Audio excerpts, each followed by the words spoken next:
Hello అండి.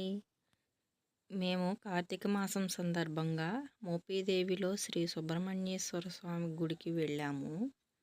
ఈ గుడి విశిష్టత గురించి ముందుగా తెలుసుకుందాము.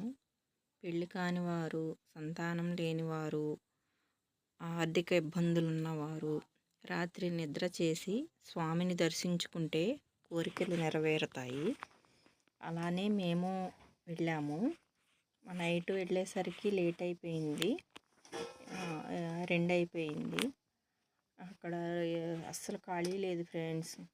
ఏదో వేళల్లో ఉన్నారు, నిద్రిస్తున్నారు.